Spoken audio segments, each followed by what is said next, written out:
সবসময় বলি যে সবকিছু সবার জন্য নয়।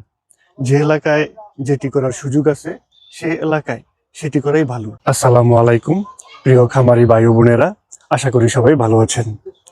আজকে আমি এসেছি চরমনাইয়ের বেলতলা, যদিও এখানে কোনো বেলগাছ বা বেলতলা কিছুই পাইনি, যেমন সুনামগঞ্জের নারকেল তলায় নারকেল পাই নাই। এইখানে এসেছি শিহাব ভাইয়ের খামারে। আজ 27 ডিসেম্বর 2025 সাল। শিহাব ভাই, জি ভাই। শুনছিলাম এই আপনার 25 দিনে গড় ওজন ছিল তখন 25 দিনে আপনার গড় ওজন ছিল 1 কেজি 850 প্লাস। তখন ওই সময় পাইছি। আর বড় মুরগি মাথায় গিয়ে পাইছি আমি 2 কেজি 300 গ্রাম 25 দিনে এভারেজে। মুরগিটা আমার খুব ভালোই হয়েছিল, কিন্তু আমার মানে মানুষের ভুল থেকেই তো শিক্ষা হয় যে পলিথিন আসলে কতটা ক্ষতিকর ফার্মের জন্য। আচ্ছা, পলিথিনের বিষয়ে পরে যাই। সবার যে প্রশ্নটা যে ফিডের এফসিআর কি যে 30 দিনে 1800 গ্রাম এরকম হয় সর্বোচ্চ গড়ে। সর্বোচ্চ হ্যাঁ, সর্বোচ্চ গড়ে 30 দিনে 1800 গ্রাম হয়। তো সেই জায়গায় আপনি এই 25 দিনে 1800 গ্রাম পাইছেন। এখন ফিড দিয়ে কি এটা এই সম্ভব নাকি অন্য কোনো ভাবে সম্ভব? এটা ফিড দিয়ে আমি কখনো আমার যে যতটুকু লাইফে অভিজ্ঞতা, হ্যাঁ, আমি কখনো এরকম রেজাল্ট পাইনি। ফিড দিয়ে এরকম রেজাল্ট পাইনি, পাননি, কিন্তু- মানে ফিড দিয়ে এরকম রেজাল্ট পাওয়া কিন্তু আসলে সম্ভব সম্ভব না। না। আচ্ছা। আর আমি আপনাদের এই আব্দুর রহিম ভাইয়ের ভিডিও দেখার পরে হুম, আমি তো স্বতঃস্ফূর্ত হয়ে এই শেডগুলো আমি তৈরি করলাম, যে সবাই যদি পারে আমি কেন পারবো না। আচ্ছা। এরপরে তার সাথে সাভারে গেলাম, এখানে কথা বললাম, তখন ভাইয়ের সাথে বলে ভাইয়ের নিজস্ব একটা মেডিসিন তৈরি করে, বায়োটিক প্লাস জুস ফার্মেন্টেশন। এটা খাওয়ার পরবর্তীতে আমি যখন 10 দিন থেকে বাচ্চা শুরু করি, আমি 21 দিন বয়সে যাই আমি বিক্রি করছি ছোট মুরগিটা 1 কেজি 240 গ্রামের মতো ওইটা আসছে আমার ওইটা ঘর। আচ্ছা, আলহামদুলিল্লাহ। তখন তখন মানে মুরগি দেখে আমার মানে হিসাব করছি, তখন আমার হুম। ভালো টাকা লাভ আসে। মুরগি কতগুলো এই সব ছিল 1320টা মুরগি ছিল, তার ভিতরে আমার 15টা মুরগি বোর্ডিং থেকে মারা 21 গেছে? দিন পর্যন্ত মারা গেছে। আচ্ছা। কিন্তু যখন মুরগি বড় হয়েছে, এই যে ভাই যেটা বললো যে সর্বনাশা পলিথিনই আমারে গ্রাস করে ফেলছে। পলিথিন তো না দিয়ে আপনার উপায় নেই, যেহেতু অনেক বাতাস, এলাকাটা আশেপাশে খোলামেলা। এখন শীতের সময় তো বুঝতে পারি না যে এত আটকে রাখলে এটা সমস্যা হয়। বাতাস লাগে, মুরগি ঠান্ডা লাগে, বুঝতে আসলে পারেন নাই? ঠান্ডাটা লাগে এমন গ্যাসের কারণে। যে ভাই বললো এটা আসলে অতটা মাথায় বুঝতে না পারার কারণ কি? আপনি কি প্রশিক্ষণ নেন নাই কে? এটা এই বিষয়ে আসলে বাংলাদেশের যে প্রান্তিক পর্যায়ে যে খামারি আছে, কোনো প্রাণী সম্পদ অধিদপ্তর থেকে বা কারো কোথাও থেকে কারো প্রশিক্ষণও দেয় না, আর এটা বিষয়ে আলোচনাও করে না। ওই আপনি একটা সেট করছেন, আমি একটা set- প্রশিক্ষণের ব্যবস্থা তো আছে। কিন্তু মানুষ অতটা ইয়েও করে না, বোর্ডটা সরায় নিও ভাই। আচ্ছা, তো প্রশিক্ষণ ছাড়া এই খামার বুঝলেন ভাই, এই খুঁটির লোহাটা দাও। এখন প্রশিক্ষণ ছাড়া বলতে এই জিনিসটা এরকম, আপনিও তৈরি করছেন, আমিও একটা উঠাইছি দেখা দেখি। দেখা দেখি। হ্যাঁ, দেখা উঠানোর পরে একটা ডিলারের শরণাপন্ন হয় যে তুমি সেট করো, আমি তোমার মুরগির বাচ্চা দিব। তো দেখা গেছে ডিলার বলতেছে যে কিভাবে পালতে হয় হ্যাঁ, আমি সব দেখাই দিব। দেখাই দিব। তো দেখা দেওয়ার পর ওইখানে তো বিভিন্ন কোম্পানি, এখানে ডিলার ট্রেডার হয়ে গেছে। এখানে দেখা গেছে আপনার যে মেডিসিনের অনেকগুলো কোম্পানি আসে না ওই যে ওষুধ বিক্রি করার জন্য, ওরা দেখাই দিব। এক একটা আপনার ওই যে ডিলার নাকি? হ্যাঁ 10 না আচ্ছা। এই 10,000 মানে 15,000 টাকা ওষুধ মানে সর্বনিম্ন 15,000 নিচে ওষুধ হইতোই না 1,000 মুরগিতে।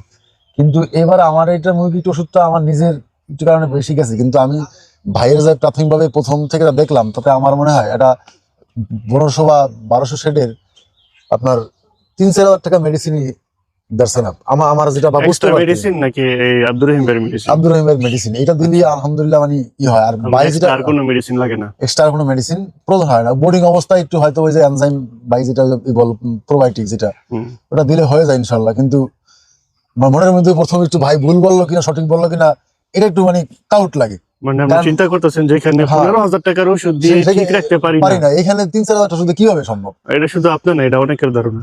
এখন চিন্তা করে থাক, দেখি বাইকটাও কিছু শুনি, আমিও কিছু চালাই, কিন্তু পরবর্তীতে আমি দেখতে পারলাম যে আসলে আমি ভুলে আছি, ভাই সঠিকই আছে। ভাই সঠিক আছে। আচ্ছা, এই খামার কতদিন ধরে করছেন? এই খামারটা আমি নতুন শুরু করছি, এই প্রথম ব্যাচ উঠাইছি। এটা প্রথম বেশ? হ্যাঁ, এটাই প্রথম ব্যাচ উঠাইছি। আর আগে ছিল অন্য জায়গায় খামার, সেখান থেকে মানে শুধু ওইটাতেই আছে 1320 পিস। হ্যাঁ। খামার কত স্কয়ার ফিট? খামার 1430-এর মতো আছে আর কি।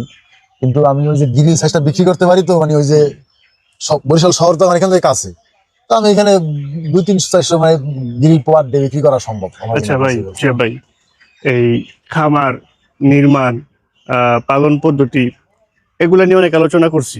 জি আমি আজকে আপনার সাথে এই আলোচনা করতে চাই অন্য একটা বিষয় নিয়ে। আপনি তো ফিডের বাইরে এক্সট্রা একটা খাবার খাওয়াইছেন, যার কারণে আপনি এই ওজন পাইছেন। জি। কারণ ফিডের এফসিআর এত না, ফিড দিয়ে এই ওজন আনা সম্ভব না। আপনি তার এক্সট্রা প্রমাণ- কি করছেন? তার- এক্সট্রা কি করছেন? আর প্রমাণ তো এটা। আমি এক্সট্রা ভাবে বাইরের যে বায়োটিক মেডিসিন, আচ্ছা, বায়োটিক মেডিসিন এটা তো আপনার এই এই অন্য যারা খামারি আছে ওরা তো এগুলো বুঝে না।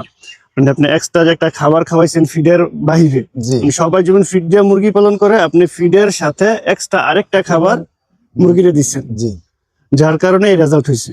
জি এটা তো সত্যি। জি এটা সত্যি। মানে ব্যাপারটা ক্লিয়ার হয়েছে গিয়ে যে ফিড দিয়ে এই ওজন আনা সম্ভব না, এই জন্য একটা এক্সট্রা খাবারের দরকার। যে এই ফিড দিয়া এটা আসলে আমি কখনো পাই নাই, এটা সম্ভব না, সম্ভব না। এই জন্য একটা এক্সট্রা খাবারের দরকার। এটা extra খাবারের আপনি দরকার। এক্সট্রা যে খাবারটা বানাইছেন জি ওইটা কিভাবে বানাইছেন ওইটা বলুন। আমি বানাইছি আপনার ওই জুস ফার্মেন্টেশন। এই জুস ফার্মেন্টেশনটা কি?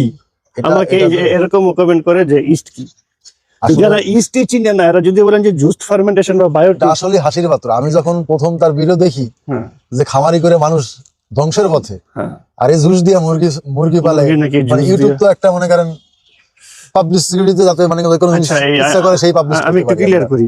মানে এই নামগুলো আমরা বাদ দিই, হ্যাঁ, জি। জুস বা বায়োটিক এই নামগুলা বাদ দিই। আপনি যে খাবারটা তৈরি করছেন এক্সট্রা জি ফিডের বাইরে যে খাবারটা খাওয়াইছেন ওইটা কিভাবে বানাইছেন? আমি একটা 20 লিটার পানি নিছি, হ্যাঁ আমি ইস্ট দিছি 100 গ্রাম, তারপর আপনার ওই যে লবণ দিছি 40 গ্রাম, তারপর আপনার ওই যে চিনি দিছি 600 গ্রাম, প্রথম থেকে 10 দিন থেকে 600 গ্রাম, তারপরে ওই যে ভিনেগার আমাদের সিরকা বলি বা ভিনেগার বলি ওইটা দিছি 30 গ্রাম। এটা দেওয়ার পরে আমি 6 ঘন্টা এটা আটকে রাখছি পানি। 6 ঘন্টার পরে, ভিনেগার আগেই দিয়ে দিছেন? না ভিনেগার দিছি পরে, মানে 12 ঘন্টা পরে দিছি। 12 ঘন্টা মানে পরে 6 ঘন্টার পরে যখন আবার 12 ঘন্টা হয়েছে তখন মানে এরপর আর কি ওটা আর দেওয়ার চিনি ছাড়া এখানে তো ওই যে গুঁড়ো দেওয়া যায়। গুড় বা চিটা করে আমি চিনি মানে ভাই বলছে চিনি দিলেও হবে, তাইলে আমি চিনিটাই বাইছে নিছি আর কি। আচ্ছা, তিনটা জিনিসের ভিতরে আর তেল দিলে কি হবে কিনা? তেল আমি কি তেল দিলে হবে না আমার মতে, আমি তেল দেই নেই। আচ্ছা, আব্দুর রহিমের কাছ থেকে জেনে নিব না। হ্যাঁ আপনি চিনি দিয়েছিলেন? আমি চিনি দিছি। আচ্ছা, তো চিনি দেওয়ার পরে ওটার যখন 6 ঘন্টা পরে গ্যাস তৈরি হয় না আসলে 6 ঘন্টার জন্য আমরা রেখে দিয়েছেন। হ্যাঁ 6 তো ঘন্টা। এইখানে তো আপনি কোনো মেডিসিনের কথা বলবেন না, এখানে কি মেডিসিন দেন নাই? এখানে তো মেডিসিন আমাকে দেই না, মেডিসিনটা শুধু খাবারের সাথে মিলিয়ে দিছি। আচ্ছা আচ্ছা, জাস্ট এই পয়েন্টে আমার দরকার। কারেন্ট আইছে শুধু এই দিন পরে, এই এখন কারেন্ট আছে কয়দিন পরে কারণ আসছে? এই 3 দিন পরে কারেন্ট। 3 দিন পর আছে কারণ আসলো? হ্যাঁ কারেন্ট কালকে ছিল তাও অল্প একটু, মানে হ্যাঁ ঘন্টা 2-3। তো ভয়াবহ অবস্থা। আচ্ছা, যেটা বলতেছিলাম প্রসঙ্গে, তা আপনি এই যে খাবারটা বানাইছেন এখানে তো কোনো মেডিসিন নেই। এটা কিন্তু ফিডের সাথে আমি সেফগার্ড। ওইটা পরে আসি, জি ওইটা পরে আসি।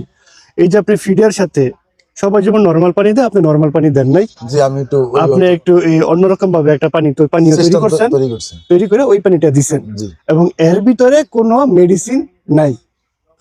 মানে অনেকের ধারণা হইতেছে যে মেডিসিন দিয়া হয়তো মুরগিটারে এত ওজন আনতেছে যেটা মানুষের জন্য ক্ষতিকারক।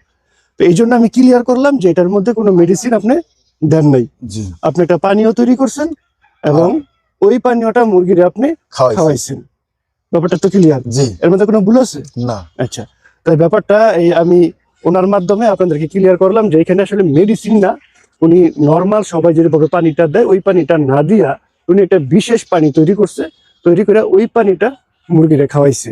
আচ্ছা, এরপরে ফিডের প্রসঙ্গে আসি। এখন এই ফিড খরচ কমানোর জন্য কিছু করছেন কিনা?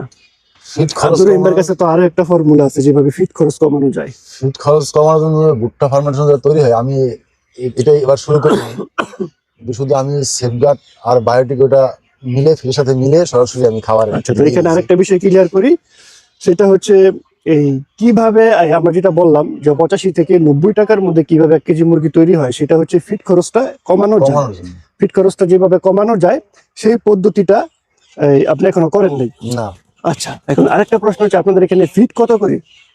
এখানে ফিড আপনার যে এমআরপি গাইজের যেটা ডিলার ওটা যারা বাকিতে নেয় ওইটাই রাখে। আচ্ছা, আর নগদে নিলে? 3440 টাকা আস্থা কোম্পানির ফিড, এটা 3440 টাকা। আর নগদে নিলে? নগদে নিলে হয়তো 200 টাকা কম রাখে আর কি, 150 টাকা কম রাখে। 32 বা এরকম 3250 50 টাকা, হ্যাঁ এরকম আস্থা কোম্পানির। ফিড নিলে। এবং আরআরপি আছে, অনেক কোম্পানি আছে অত বিশাল শহরে, যে যেটা পছন্দ যার সাথে যে ডিলার ব্যবসা করে। তো 3200 টাকায় যদি কেউ ফিড নেয় তাহলে তো তার পক্ষে 90 টাকা বা 100 টাকায় তো 1 কেজি মুরগি উৎপাদন করা সম্ভব না। সম্ভব না। 128 টাকার মধ্যে ভরে যায় খরচ আপনার। আচ্ছা সেখানে বাজার যদি 130 টাকা থাকে, হ্যাঁ, তাহলে খামারির তো পথে বসা ছাড়া কোনো উপায় নেই, ব্যতিক্রম চিন্তা ছাড়া। আব্দুর রহিম ভাই যে ফর্মুলাটা দিছিল ফিডের, জি হ্যাঁ, তো এইভাবে তো এই ফিডের কেজি প্রতি বস্তায় খরচ পড়ে কত 2600। অর্ধেক খরচ কমে আসে ভাই। হ্যাঁ, তো এই যে ফিডের যে খরচটা কমছে, জি এই কারণেই তো আপনার এই যে এই 90 টাকার মধ্যে 1 কেজি মাংস তৈরি হইতেছে, জি মানে খরচ কমায় আনছে। 25, যেখানে 3200 টাকা সেখানে 3400 টাকা ফিট, সেখানে 2500 টাকায় যদি আসে তাহলে অর্ধেক প্রায় 1000 টাকার উপরে কমে যায়। আবার আরো কিন্তু ব্যাপার আছে এখানে, কিন্তু শেষ না, আমি ধাপে ধাপে বলতেছি। আরো ব্যাপার আছে, সেটা হইছে যেখানে 1000 মুরগিতে 50 বস্তা ফিড লাগে, সেখানে লাগতেছে 40 থেকে 45, 40 থেকে 42 বস্তা। 40, সেইখানে লাগতেছে এই 44-45 বস্তা, মানে আপনার 1300 মুরগিতে 46 বস্তা খাইছে। জি আর যদি আপনার এই যে ফার্মেন্টেড ভুট্টা ফার্মেন্টেড করেন তাহলে তো আরো অনেক কমতো। মানে প্রথম তো আমি হ্যাঁ, তো তাহলে কিন্তু এই যে খরচ কমতেছে। জি আমার যে ওই যে জুস ফার্মেশনটা খাওয়ানোর পরে আমি যেটা মানে ওয়েট আসছে, ঠিক আছে, হ্যাঁ। তো আমার ভুলের কারণে আমি বারবারই ওই একটা কথার দিকেই চলে যাই যে আসলে পলিথিন সর্বনাশের যে কারণ, সেটা মানুষ ভুল থেকেই শিক্ষা গ্রহণ করে। পলিথিনের ব্যাপারে অনেক কিন্তু আলোচনা করছে আব্দুর রহিম ভাই। নতুবা আমার এই মুরগিটা এখন হ্যাঁ। আমি একটা 2.5 কেজি আমার ঘর থাকতো যদি আমি ওটা পছন্দ ভাবে ভাই যেটা বলছে ও যেভাবে দিছি। এই আশা করে কিন্তু আসছিলাম। আজকে বয়স কত? আজকে 27 তারিখ, 26, আজকে 28 দিন, 29 তারিখ বাচ্চা আনছি, 27 তারিখ, 28 দিন আজকে। তাহলে মধ্যে 3 দিন তো ওই কারেন্টেই। আমরা কিন্তু এই যে যখন 25 দিনে আপনি বলছিলেন যে গড় ওজন 2 কেজি, হ্যাঁ 1 কেজি 800, 1 কেজি 800, প্লাস ছিল তখন। তখন আমরা ভাবছি যে 3 দিন পরে যাই, তখন গড় ওজন পাবো, আমাদের টার্গেট ছিল 2400, 2.5 কেজি এরকম। কারণ 3 দিন কারেন্ট ছিল না দেখে কিন্তু এই কাঙ্ক্ষিত একটা আসে নাই, আসে খাইতে পারি নাই। এই মুরগি খাবার খাইতে মানে প্রচুর খাবার টানতো, এত নেশা ছিল। হ্যাঁ, সেখানে মুরগি এখন খাবার দিলে তেমন একটা খাবার খাইতে পারে। আর আরেকটা বিষয় হচ্ছে কি, যে মুরগি এখানে অনেক বেশি উঠানো হয়েছে, নাহলে ওয়েটটা আরো বেশি আসতো। আগামী সেটা হ্যাঁ, আগামী সেটা আর যে পলিথিনের উল্টা তো আপনি নিজেই বুঝতে পারছেন। আগামী সেটা 1000 বাচ্চা দিব আর কি, 200 বিক্রি হলো, 800 থাকবে ওটা। আচ্ছা, এই যে 90 টাকার মধ্যে 1 কেজি মাংস উৎপাদন, এই বিষয়ে আরো কিছু আলোচনা করব, তবে সেটা আব্দুর রহিমের সাথে আলোচনা করব। তো শিহাব ভাই, আপনি সময় দেওয়ার জন্য আপনাকে অসংখ্য ধন্যবাদ। ধন্যবাদ ভাই, সালামু আলাইকুম। ওয়ালাইকুম আসসালাম।